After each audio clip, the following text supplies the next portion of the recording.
Now we are starting with the next concept of the transportation problem. देखो हम लोगों ने ट्रांसपोर्टेशन का इनिशियल फिजिबल सॉल्यूशन देखा था. इनिशियल फिजिबल सॉल्यूशन का फुल फॉर्म शॉर्ट फॉर्म होता है IFS by three methods. First one is a northwest corner method, second one is a least cost method, and third one is a Vogel's approximation method. Okay? तो actual में transportation problem में हम लोगों को main concept is what we have to find out the solution is optimal और not. मतलब जो भी हमारा सॉल्यूशन है वो बेस्ट सॉल्यूशन है कि नहीं है. तो उसको फाइंड आउट करने के लिए we are having one method that is known as a MODI method. उसको क्या बोला जाता है? मोदी मेथड बोला जाता है. Modified distribution method. ठीक है ना, MODI मोदी मेथड. ठीक है, तो मोदी मेथड ये जस्ट उसके फुल फॉर्म का एक शॉर्टकट है मोदी मेथड. तो इसमें हम लोगों को अगर क्वेश्चन में बोला होगा कि find out the optimal solution means by default we have to solve the MODI method. Clear हो रहा है? क्वेश्चन में क्या पूछा रहेगा? तो सबसे पहले क्या होता है, देखो अभी तक जो सम किए उसमें क्वेश्चन में क्या पूछा था? IFS पूछा. IFS का मतलब क्या होता है? Initial feasible solution. अगर ये पूछा है सिर्फ तो हमारे पास तीन मेथड है. North west corner method, second one is a what? Least corner method, least cost method, and third one is a Vogel's approximation method. ये IFS के लिए था. बट क्वेश्चन में पूछा है ऑप्टिमल सॉल्यूशन. क्या पूछा है क्वेश्चन में? Optimal solution. तो उसके लिए हमारे पास अवेलेबल है मोदी मेथड. राइट है. तो मोदी मेथड का क्या सीक्वेंस है? मोदी मेथड में सबसे पहले we have to find out IFS compulsory by VAM method. आपको IFS निकालना है बट कौन से मेथड से कंपल्सरी? वैन मेथड से. आप ये दोनों मेथड लेके IFS नहीं निकाल सकते. मतलब जब भी आपको क्वेश्चन बोला है find out the optimal solution bye Modi method अगर आता है तो पहला स्टेप क्या? IFS निकालो. बट कौन सा मेथड है? VAM method. वैन मेथड मतलब पेनल्टी वाला मेथड. और ये होने के बाद आगे के न्यू स्टेप आएंगे. वो न्यू स्टेप हम लोग सम करते करते देखेंगे. ये क्लियर हो गया? तो चलो क्वेश्चन नंबर 1 स्टार्ट करें. निकालो क्वेश्चन नंबर 1. मिला आपको क्वेश्चन नंबर 1? क्वेश्चन नंबर 1 को ही हम लोग मोदी मेथड के साथ कंटिन्यू करेंगे. क्वेश्चन नंबर 1 का पेज नंबर है 135 in your text book. Question number 1 page number 135. Okay, question को मैं रीड कर रही हूँ. A company has a 3 factories F1, F2, F3 with the production capacities of 11, 13 and 19 units, and it has a 4 warehouses W1, W2, W3 and W4 with the demands of 6, 10, 12 and 15. ये उसके demands हैं. Okay, in a thousands. Unit cost of transportation is given from each factory to each warehouses. Unit cost of transportation का मतलब क्या होता है कि transportation के 1 यूनिट का कॉस्ट क्लियरली दिया है फैक्ट्री से लेके वेयर हाउस तक का. एंड कॉस्ट का टेबल नीचे अवेलेबल है. Based on the above information construct the transportation table. बस इतना तक आपको क्वेश्चन देखना है. और इसमें हम लोग क्या करेंगे? सो क्वेश्चन का ऑप्टिमल सॉल्यूशन फाइंड आउट करेंगे. क्लियर हो रहा है? तो पहला स्टेप हम लोग ये देखेंगे कि क्वेश्चन बैलेंस्ड है कि नहीं है. तो क्वेश्चन बैलेंस है कि नहीं है उसके लिए क्या किया जाएगा? सबसे पहला स्टेप क्या होता है? डिमांड का total as well as what? Supply का टोटल. यस और नो? तो चलो बताओ फटाफट. सप्लाई एंड डिमांड कितना है? कोई मुझे बता सकता है सप्लाई कितना है इसका? सप्लाई है 11, 13, 19. 11, 13 एंड 19. एंड डिमांड में क्या है? 6, 10, 12, 15. ये इसमें किसी को डाउट है क्या? नहीं. ठीक है ना, ये हम लोगों ने पहले भी किया था. चलो इनका टोटल करो. 43. ये भी 43. तो दोनों सेम है कि नहीं है? तो demand is equal to what? Supply. Therefore the problem is what? Balance.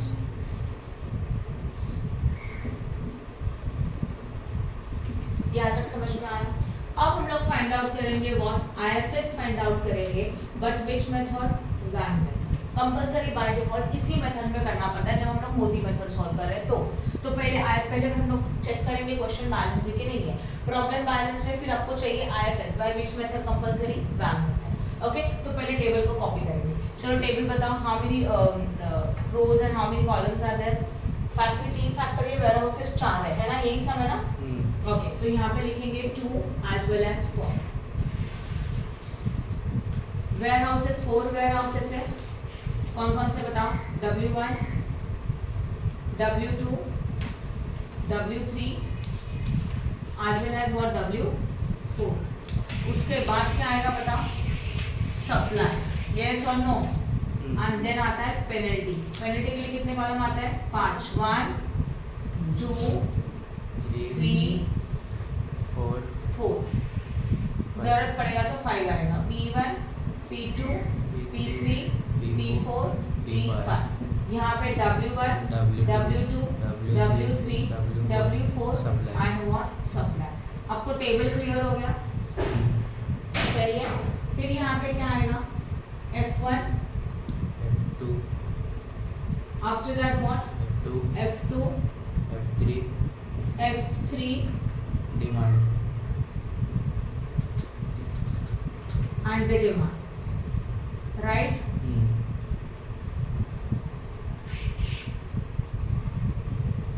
उसके बाद यहाँ पे होगा P1 P2 wait,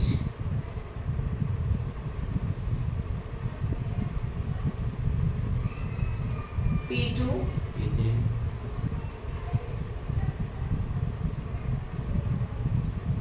and what? P4।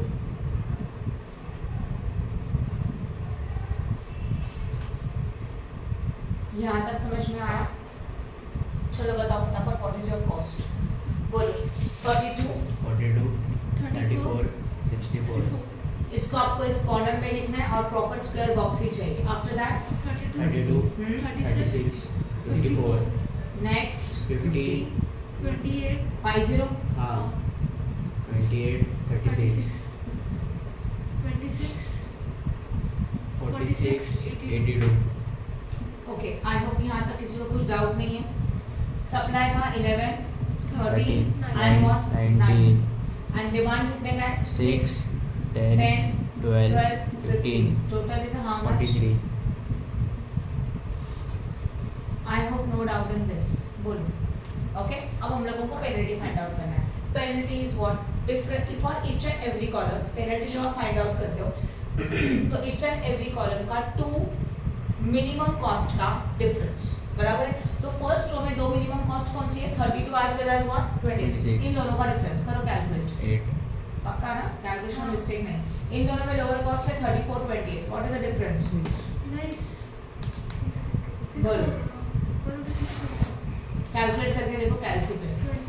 6 6 then यहाँ पे 34 माइनस 28, ये शायद 8 है। 8 8 है ना कैलसी यूज करो आप प्लीज। स्मॉलर पर 34 है 34 माइनस 28 6 कैलसी यूज करो आप please. 4 minus then 54 minus 36 54 minus 36 18 18, right है? अभी हर एक कॉलम में देखो कौन सा लोअर है। 42 और 34 8 फिर 4 देन 12 9 12 गलत है 8 नाउ 46 माइनस 26, 20 ये डिफरेंस है। ओके, तो इसमें हमारा हाईएस्ट पेनल्टी कौन सा है? 20 का हाईएस्ट पेनल्टी। हाईएस्ट पेनल्टी में हम लोग लोअर कॉस्ट में अलॉट करेंगे। लोअर कॉस्ट कौन सा है? 26 है। तो लोअर कॉस्ट में ऑब्जर्व करो 26 के लिए क्या हो जाएगा? ये 26 है, उसके लिए सप्लाई 11 का, डिमांड कितने का? 15 का। दोनों में से लोअर को अलॉट किया, ये बन गया 0, राइट है? और यहाँ पे कितना बैलेंस बचेगा? 4। तो जो 0 बन गया उसका पेनल्टी को क्रॉस करने का जरूरत नहीं है। आज वाला वो रो भी कैंसिल हो जाएगा। तो अभी ये पहला रो चला गया। अभी जो भी कैलकुलेशन करना है हम लोगों को सेकंड रो थर्ड रो के साथ करना है। ओके, तो सेकंड रो में 2 लोअर कॉस्ट का डिफरेंस अगेन व्हाट? 6 एंड यहाँ पे कितना आएगा? 18। फिर फर्स्ट रो में 2 लोअर कॉस्ट का डिफरेंस 64 माइनस 34 कितना आता है? 30। 54 माइनस 36 54 माइनस 36 18। 36 माइनस 28 8। 82 माइनस 46 36 हो गया। अगेन सेकंड पेनल्टी निकाला। अभी P2 की पेनल्टी में सबसे हाईएस्ट पेनल्टी कौन सा है? 36। तो 36 में हम लोग अलॉकेट करेंगे मैक्सिमम पेनल्टी का मिनिमम कॉस्ट। तो मैक्सिमम पेनल्टी 36 है, इन दोनों में मिनिमम कॉस्ट 46 है। तो 46 में 13 है एंड 4 है, तो कितना अलॉकेट किया जाएगा? 4 अलॉकेट करेंगे तो ये 0 होने वाला है। फिर यहाँ पे भी क्रॉस आएगा और यहाँ पे भी क्रॉस आएगा एंड 13 माइनस 4 it will be what? 9। Okay, तो first row and last column गया, तो ये बस 3 कॉलम्स एंड रोज, 2 रो हमारे पास अवेलेबल है। सही है? ओके, चलो करो कैलकुलेट करो कैसे होगा। इन दोनों के डिफरेंस में अगेन वही 34 माइनस 28 6, यहाँ पे 54 माइनस 36 18, यहाँ पे तो उतना ही होगा 30, 30, यहाँ पे भी कितना होगा 18, यहाँ पे भी कितना होगा 8. 8. Now which penalty is the highest 30. Penalty? 30 is your highest penalty. तो हाईएस्ट पेनल्टी को एरो कर दो. हाईएस्ट पेनल्टी में लोअर कॉस्ट 34. अभी देखो इसके लिए सप्लाई 9 है, डिमांड 6 है. हाँ. तो ऑब्वियसली हाँ बोलो, तो हाईएस्ट पेनल्टी रहता है रो कॉलम दोनों में से देखना है। दोनों में से देखना होगा, राइट है. तो हम लोगों का ये वैल्यू कितना आया? 6 आया. सही है, समझा कि नहीं समझा?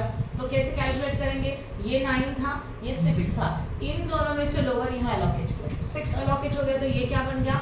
0. और ये कितना 3. बनेगा? 3. यहाँ तक समझ में आया? Now listen. फिर ये 0 हो गया तो इसमें क्रॉस और इसका पेनल्टी 1. अभी कितना बचा? ओनली ये 2 बचा. तो इनका करते हैं 36 माइनस 28 करो. अभी आएगा 8, राइट. फिर 54 माइनस 36 उतना ही आएगा 80. Then 36 minus 54, 54 minus 36 18, 36 minus 28 8. Okay. अब ध्यान देना, your maximum penalty is 18 as well as 18. अभी दो मैक्सिमम पेनल्टी आता है, इसका मतलब पेनल्टी टाई हो रहा है, सेम आ रहा है. तो हम लोग एक काम करते हैं, इसको एक नंबर दे देते हैं. इसको 1 एज्यूम करते हैं, इसको 2 एज्यूम करते हैं. आपको दोनों में से एक चॉइस करना है. तो अगर समझ लो आपने फर्स्ट वाला 18 चॉइस किया या तो सेकंड वाला 18, किसको चॉइस करना है वो सोचना है. समझो आप फर्स्ट वाला 18 चॉइस करते हो तो इस 18 के लिए लोअर कॉस्ट ढूंढो. कौन सा लोअर कॉस्ट है? 36. तो इसका कॉस्ट आ रहा है 36. अगर हम लोग इस 18 को चॉइस करने का सोच रहे हैं तो इसका लोअर कॉस्ट कौन सा आ रहा है? 36. एक्चुअल रूल इज व्हाट, जब पेनल्टी सेम आता है तो आप कॉस्ट चेक करो. जिसका कॉस्ट लोअर है वहां पे एलोकेट करो. बट यहाँ पे कॉस्ट भी सेम आया, राइट है. ये आपका पेनल्टी है, ये हमारा कॉस्ट है. अकॉर्डिंग टू लोअर कॉस्ट को एलोकेट करना चाहिए. बट लोअर कॉस्ट क्वेश्चन आपको दिख रहा है नहीं, वो भी तो सेम आया. फिर अभी फाइंड आउट करो व्हाट इज द एलोकेशन. अगर आप फर्स्ट नंबर वाला 18 ये है, अगर आप इसको चॉइस करते हो 36, तो वहां पे कितना एलोकेट होगा? 19 एंड 12. कितना एलोकेट होगा? 12. तो यहाँ 12 लिख दिया. अगर हम लोग इस वाले 18 को चॉइस करते हो तो यहाँ पे कितना एलोकेट होगा? ये 3 एंड व्हाट 10. दोनों में से क्या एलोकेट होगा? 3. Now the rule is what, penalty same होता है तो लोअर कॉस्ट ढूंढो. लोअर कॉस्ट भी सेम हो गया तो हाईएस्ट एलोकेशन ढूंढो, मैक्सिमम एलोकेशन. तो मैक्सिमम एलोकेशन कहाँ पे हो रहा है? यहाँ हो रहा है ना. तो हम लोग इसको चेक सिलेक्ट करेंगे. समझ में आया? तो हम लोगों ने इसको सिलेक्ट किया ऐसे आगे करके, राइट है. तो मैक्सिमम पेनल्टी मिल गया. लोअर कॉस्ट 36 है, 19 12 में से 12 एलोकेट किया, ये 0. ओके. अब ये 0 बने तो इसमें कुछ भी एलोकेट नहीं होगा. एंड 19 माइनस 12 कितना आता है? Just 7. I hope no doubt in this. समझा यहाँ तक? ओके. अब इसके बाद क्या करोगे? तो ये तो गया, अभी पेनल्टी का जरूरत नहीं है क्योंकि एक ही बचा है बस. ओके. पेनल्टी अगर हमारा यहाँ पे भी आएगा और यहाँ पे भी आएगा तब जाके हम लोग आगे का मतलब पेनल्टी निकालने का जरूरत है. अदरवाइज अभी पेनल्टी का जरूरत नहीं है. तो इनमें लोअर कॉस्ट कौन है? 36. इसमें कितना एलोकेट करेंगे? 3 एंड 10. कितना करेंगे? 3. ऑब्वियसली 3. तो यहाँ पे कितना बचेगा? 7. ये तो बन गया 0. देखो यहाँ पे एलोकेट करने के लिए 7 रिमेनिंग है एंड परफेक्टली एलोकेट हो गया. डन. समझ में आ. अब जो भी आपका सॉल्यूशन है उस सॉल्यूशन में से पेनल्टीज निकाल के ये एलोकेटेड वाला डेटा लेके ये टेबल वापस बना. नेक्स्ट मेथड, मोदी मेथड हम लोग सॉल्व कर रहे हैं. मोदी मेथड में हम लोगों को फाइंड आउट करना है कि सॉल्यूशन ऑप्टिमल है कि नहीं है. तो उसके लिए पहला स्टेप, क्वेश्चन को बैलेंस देखने चेक करो. आफ्टर दैट हम लोग क्या करेंगे? आईएफएस फाइंड आउट करेंगे. विच मेथड से? वैन मेथड से. ये भी क्लियर हो गया. ओके. अब इसके बाद क्या होगा वो देखते हैं. अभी हम लोग क्वेश्चन को कॉपी कर रहे हैं. सॉल्यूशन जो भी आपने फाइंड आउट किया, यहाँ 2 लिखा जाएगा यहाँ पे. From Okay, how many warehouses are there? 4. 1, 2, 3 as well as 4. And उसके बाद क्या आएगा बोलो? सप्लाई. फिर उसके बाद कितना फैक्ट्रीज है? 3. 1 F1 F2 F3. यहाँ पे होगा डिमांड, राइट. ओके. ये W1 W2 W3 W4 supply. then F1 F2 F3 and demand. Question आपने जो सॉल्यूशन सॉल्व किया उसको हम लोग कॉपी करेंगे. कैसे करेंगे बताओ? एलोकेशन के साथ, बाकी कुछ भी मत लिखना. पहले कॉस्ट बताओ. 42 34 64. देन इसके अंदर एलोकेट है 34 के. यहाँ पे वो एलोकेट कितने का है? 6 का. तो मैंने 6 को सर्कल कर दिया. उसके बाद यहाँ पे 32, then what 36, after that what 54. हाँ या ना? इसके अंदर क्या आएगा? यहाँ पे 3 एज वेल एज व्हाट 7 और कुछ भी नहीं, राइट है। हाँ, उसके बाद W3 में जाओ, पहला कॉस्ट है 50, आफ्टर दैट व्हाट 28, इसमें कोई एलोकेशन नहीं है, एंड देन व्हाट 36, इसके अंदर एलोकेशन कितने का आएगा 12 का। 12 आफ्टर दैट यहाँ पे होगा 26, right, then what 46 as well as what 82, और यहाँ पे एलोकेशन फिक्स के बदले में कितना होगा 4, और यहाँ पे कितना रहेगा 11, and what is your supply 11 13 19 and this is the total is what 43, यहाँ पे भी 43, जहाँ पे डिमांड है 6, ओरिजिनल लिखना है 6 10 then 12 and then what 50, clear हुआ क्या किया। ओके, अभी ये होने के बाद हम लोगों को फाइंड आउट करना है u and v, but u and v करने से पहले आपको देखना है कि हमारा रीम कंडीशन सेटिस्फाइड हो रहा है कि नहीं हो रहा है। ओके, तो यहाँ पे मैं लिख रही हूँ रीम कंडीशन। रीम कंडीशन का एक फॉर्मूला है m plus n minus 1. m is a what? m is a number of rows. How many rows are there? 3. n is a number of columns. How many columns are there? Demand supply छोड़ के 3 rows है ना, 1 2 3, and column कितने हैं 1 2 3 as well as 4. minus 1, 4 minus 4 plus 3 7 minus 1 कितना होता है 6. ये क्लियर हो गया। and how many number of entries, that is how many number of allocations are there, find out करो 1 2 3 4 5 6, कितने allocations है 6 allocations है, जहाँ पे आपका सर्कल वाला नंबर आ रहा, तो नंबर ऑफ एंट्रीज भी कितनी है 6 है। तो when ये दोनों इक्वल है means the rim condition is satisfied, इसको क्या बोला जाता है रीम कंडीशन इज satisfied। तो लिखेंगे there is no degeneracy, बस इतना आपको लिखना है each and every time। पहला स्टेप क्या था, क्वेश्चन को बैलेंस चेक किया, बाद में बार मेथड से हम लोगों ने एलोकेशंस निकाले, आईएफएस फाइंड आउट किया, उसमें का पेरेंट के सॉल्यूशन को कॉपी किया। अब हम लोगों ने सम को आगे करने से पहले मतलब नेक्स्ट स्टेप हमारा होता है यूएनवी फाइंड आउट करना, बट यूएनवी फाइंड आउट करने से पहले आप रीम कंडीशन चेक करेंगे। रीम कंडीशन अगर सेटिस्फाइड हो रहा है तब भी जाके आगे सम कर सकते हो, और अगर रीम कंडीशन सेटिस्फाइड नहीं हो रहा है तो we have to make a loop for this, हम लोगों को उसके लिए लूप कॉर्नर बनाने पड़ेंगे। तो लूप कॉर्नर तब आएगा when rim condition is not satisfied. अभी रीम कंडीशन सेटिस्फाइड हो रहा है, ओके, तो अभी हम लोगों को फाइंड आउट करने का यू है तो v, u and we find out करने के लिए हमारे पास एक फॉर्मूला है। क्या फॉर्मूला है, cost is equal to u plus v. क्या लिखा मैंने, cost is equal to u plus v. तो देखो इसको ना यू लिखा जाता है और यहाँ पे हम लोग वी लिखते हैं। अब कैसे कैलकुलेट करना है, सिंपल है, आप ओरली भी कर सकते हो। एक दो एग्जाम्पल यहाँ लिख के दिखाऊंगी, बाद में आप ओरली कर सकते हैं। पहले हम लोगों को कंपल्सरी इसको जीरो एज्यूम करना है, कंपल्सरी पहले यू को क्या एज्यूम करेंगे जीरो, ठीक है। अभी ये जो यू एंड वी है ना वो फाइंड आउट कर सकते हैं ओनली एलोकेटेड एंट्रीज के लिए। कौन से एंट्रीज के लिए, एलोकेटेड कॉलम्स के लिए, एलोकेटेड सेल्स के लिए। एलोकेटेड सेल मतलब ये वाले सेल्स जहाँ पे सर्कल वाला नंबर है उसको बोला जाता है एलोकेटेड सेल्स, क्लियर है, ठीक है। तो पहला ये सेल ले लो, ये वाला एलोकेटेड सेल है कि नहीं है, इसका कॉस्ट कितना है 26, ये कॉस्ट है। तो पहला जो तो हाँ वो 26 था, उसका यू कितना दिया हम लोगों ने, जीरो लिया था, वी पता नहीं है, वी तो निकालना है, तो ये जीरो यहाँ पे चला आएगा, that is 26 minus zero is equal to v. तो 26 माइनस जीरो कितना आता है 26, तो यहाँ पे वी इज इक्वल टू कितना होगा 26, और इसका वी मतलब क्या, ये 26 चॉइस क्या है तो उसका वी 26। समझ में आया, आपने ये सेल लिया ना, उसके लिए कॉस्ट कितना है 26 से, ये कॉस्ट है, यू उसका कितना था जीरो था, वो जीरो लिया माइनस किया तो आंसर कितना आया वापस से 26, उसका करस्पॉन्डिंग वी का आंसर आपका जो सेल आपने सिलेक्ट किया था। ये समझ में आया, राइट है, ओके। अब इस सेल के बारे में सोचते हैं, क्यों इस सेल के बारे में सोचा, देखो यहाँ पे कॉस्ट है, यहाँ पे वी है, तो अगर यू एंड वी में से कोई एक अवेलेबल है तो आप अनदर वन निकाल सकते हो। जैसे यहाँ पे यू पता था तो आपने वी फाइंड आउट किया, अभी देखो वी पता है कितना है, वी इसका 26 है। तो इस सेल के लिए ध्यान रखो, इस सेल के लिए, ये सेल कौन सा है बताओ जरा, F2 एंड W4 है ना। F2 W4 का कॉस्ट कितने का है 46, U पता नहीं है, बस V कितने का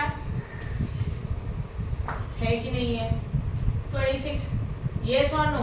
तो 46 में से हम लोग क्या करेंगे, माइनस करेंगे 26, देन यू व्हाट U करो, तो U कितना मिल जाएगा फिर 20, तो U यहाँ पे लिखेंगे 20, उसका करस्पॉन्डिंग। एक सिंपल कंसेप्ट है, क्या कंसेप्ट है पता है, देखो ध्यान, कॉस्ट है, कॉस्ट में से यू को माइनस करेंगे तो आपको क्या मिलेगा, वी मिलेगा, हाँ या ना। या तो उसी कॉस्ट में से v को माइनस करेंगे तो क्या मिलेगा, u मिलेगा। बस इतना याद रखो। तो आपको इसको ओरली भी आप कर सकते हैं। कैसे कर सकते हैं, ये दोनों समझ में आया, u एंड v कैसे निकाला, राइट है। कॉस्ट लिया, कॉस्ट में से u माइनस क्या, उसका v मिलेगा। अब ये भी अवेलेबल है इसका, तो हम लोगों ने देखो एलोकेशन वाला सेल यहाँ है, तो 46 minus 26 you got this u, समझा। अभी देखो अगर मैं इसके बारे में सोचूं, इसके बारे में भी है क्या, नहीं है, बट इसका क्या अवेलेबल है, u। तो क्या करेंगे, कॉस्ट 36 है, 36 माइनस 20 कितना मिलेगा, 16, that is your corresponding v। समझ में आया, समझ लगा, क्या किया, 36 है, 36. उसका करस्पॉन्डिंग u 20 था, तो cost minus u, you got this v, उसका करस्पॉन्डिंग v मिल गया। ठीक है, अब इसके बारे में सोचते हैं। सी ये 34 कॉस्ट है, उसका u है, तो 34 माइनस 20 14, उसका करस्पॉन्डिंग v मिल गया। अब ये बाकी है, देखो इसके लिए क्या सोचोगे, देखो ये है, इसका कोई वैल्यू है क्या, नहीं है, इसका कोई वैल्यू है क्या, नहीं है, तो इसके बारे में सोचो। देखो 54 है, इसका u नहीं है बट इसका v है, तो 54 माइनस 16 करो 38, और ये 38 मिल गया। सही है, समझा कि नहीं। अब यहाँ आ जाओ, इसका u है बट v नहीं है, अभी 36 माइनस 38 माइनस 2। हमेशा कॉस्ट में से ही u एंड v माइनस करना है, उल्टा माइनस मत करो। क्लियर हो गया, कॉस्ट कितना था, कॉस्ट पहले लिया, बाद में इसमें से u माइनस किया, you got v, राइट हो गया। फिर तो सारे u and v find out हुए ना, कुछ बाकी है क्या, हो गया u and v find out, right है। तो हम लोगों ने क्या क्या किया था, सबसे पहले हम लोगों ने क्वेश्चन को बैलेंस्ड बनाया, वो होने के बाद हम लोगों ने फाइंड आउट किया पेनल्टी से एलोकेशंस निकाले, एलोकेटेड एंट्रीज फाइंड आउट किया। Then we are going to check a ream condition satisfied हो रहा है तो you and we find out किया by this formula. You and we हम लोग जब निकालते हैं तो वो कंपलसरी कौन से सेल के लिए निकालते हैं, एलोकेटेड सेल के लिए निकालते हैं, एम्प्टी सेल के लिए नहीं। ये आपके एम्प्टी सेल, ये उनको क्या बोला जाता है, एम्प्टी सेल, जिसमें कोई नंबर नहीं। यहाँ तक बोल समझा, बोलो m प्लस n कैसे आया, आपको ये सम होने के बाद पहले कंडीशन। अच्छा इसका देखो कोई मेरे पास कंसेप्ट नहीं कि ये फॉर्मूला क्यों है, ये फॉर्मूला टेक्स्ट बुक में है, वही मैंने आपको बता दिया। क्या पता है, रीम कंडीशन है m plus n minus 1। m मतलब नंबर ऑफ रोज होता है, नंबर ऑफ रोज कितने हैं, फैक्ट्री 1 फैक्ट्री 2 फैक्ट्री 3 हो गए। Number of rose demand supply छोड़ के कितनी फैक्ट्रीज है, देखो ना, ये डिमांड सप्लाई छोड़ो, डिमांड सप्लाई छोड़ दो, ये रोज कितने हैं, 1 2 एंड 3, बोलो कंफ्यूजन है पक्का। ये ऊपर वाला रो नहीं पकड़ते, वो तो हेडिंग का रो है। मेन डेटा वाला रो कितना है, 3 रोज है, हाँ ना, रोज ऐसे होते हैं एंड कॉलम्स वर्टिकल होते हैं, रोज हॉरिजॉन्टल होते हैं। क्लियर हो गया, तो नंबर ऑफ रोज कितने हैं, 3 एंड नंबर ऑफ कॉलम्स कितने हैं, 4 है। कैसे, 1 2 3 4। सप्लाई को नहीं पकड़ना है, डिमांड को कंसीडर नहीं करना है, only data particular warehouse and factory का। उसमें 4 है माइनस 1, ये फॉर्मूला है। 4 प्लस 3 कितना होता है, 7 7 माइनस 1 कितना होता है, 6 and number of entries are how much, what, 6। समझा कि नहीं समझा। उसी वक्त नंबर ऑफ एंट्रीज मतलब ये 1 2 3 4 5 6 दोनों इक्वल है, मतलब रीम कंडीशन सेटिस्फाइड है। क्लियर हो गया, रीम कंडीशन सेटिस्फाइड हो गया तो यू एंड वी निकाला। यू एंड वी कैसे निकाला, कॉस्ट में से u माइनस करो, यू गॉट v, कॉस्ट में से v माइनस करो, you got u, and this is a calculated only for allocated cell, not for empty cell. Empty cell के लिए नहीं होता। ओके, अब हम लोग फाइंड आउट करेंगे डेल्टा। डेल्टा फाइंड आउट किया जाता है कंपलसरी एम्प्टी सेल के लिए। किसके लिए फाइंड आउट किया जाता है, एम्प्टी। तो डेल्टा का एक फॉर्मूला है, delta is equal to cost minus u plus v, and this is calculated only for empty sales.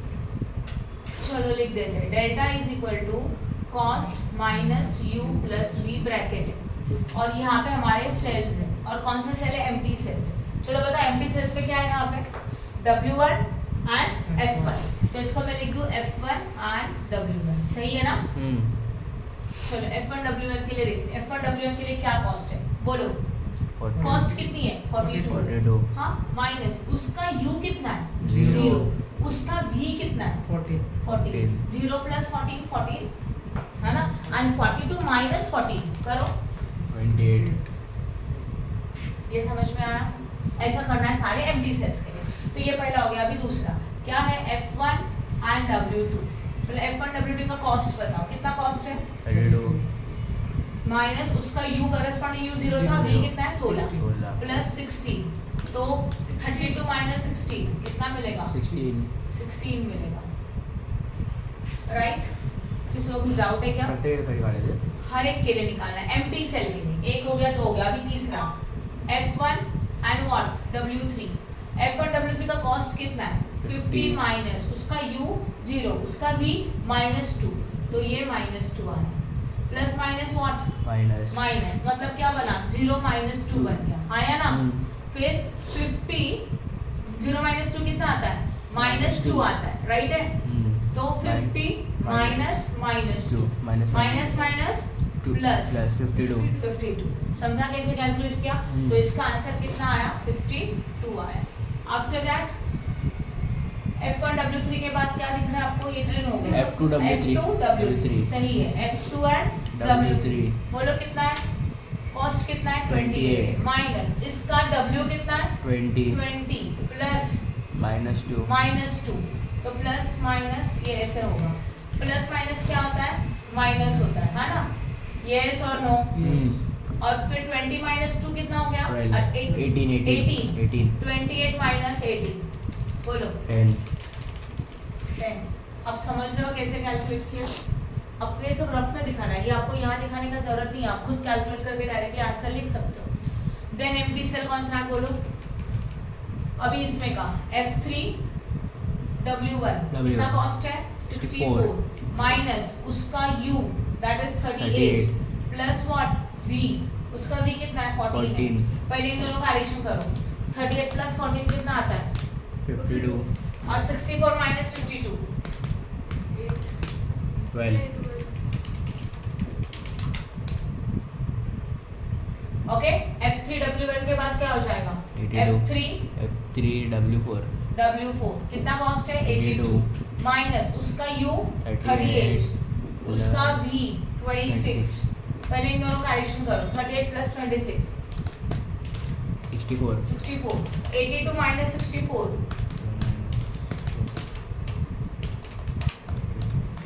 58 18 ठीक है, कितना आया 18 डन, लिखा हुआ समझा, सारे एम्प्टी सेल खत्म हो गया और कुछ बचा है क्या? ओके, अब इनके डेल्टास को ऑब्जर्व करो, डेल्टास पॉजिटिव है कि नेगेटिव है? पॉजिटिव, तो यहाँ लिखेंगे all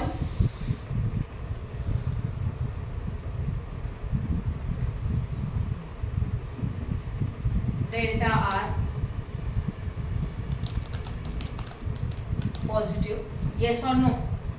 There is a no negative delta.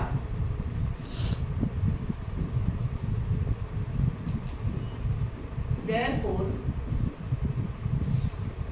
the solution is optimal. समझा? सोल्यूशन ऑप्टिमल कब रहेगा? डेल्टा सारे के सारे पॉजिटिव आए तो ये आपका डेल्टा था और सारे डेल्टा पॉजिटिव थे, एक भी नेगेटिव नहीं था, और सारे डेल्टा पॉजिटिव मतलब आपका सम सॉल्व हो चुका है और आपका सॉल्यूशन ऑप्टिमल है। तो अगर सॉल्यूशन ऑप्टिमल है तो एंड में हम लोगों को क्या चाहिए? टोटल कॉस्ट चाहिए ना। टोटल कॉस्ट के लिए आप बनाते हो कॉलम्स, याद है एलोकेशन वाला? ये एलोकेशन का कैसे बनाते हो? पहले 26 11 into 26 ये क्या सेल कौन सा था? F1 W4 हाँ, फिर next one is what? F2 W1 W1 6 into 34 6 into 34 then F2 W4 F2 W2 W4 हाँ 2 W2 है ना पहले, हाँ। 3 into 36 36 then F2 W4 F2 W4 4 into 46 4 into 46 yes then F3 W2 F3 W2 W2 कितना? 7 into 54 yes और 12 into 36 12 into 36 F3 W3 F3 W3 इनका calculation करो, इनका टोटल करो, 1000 है तो ऊपर 3 जीरो लगा दो, हो गया sum solve by Modi method. Done, समझ में आया? ओके, तो आज का लेक्चर यहीं पे खत्म। एक ही सम लिया, उसको अच्छी तरह से प्रैक्टिस करेंगे आप।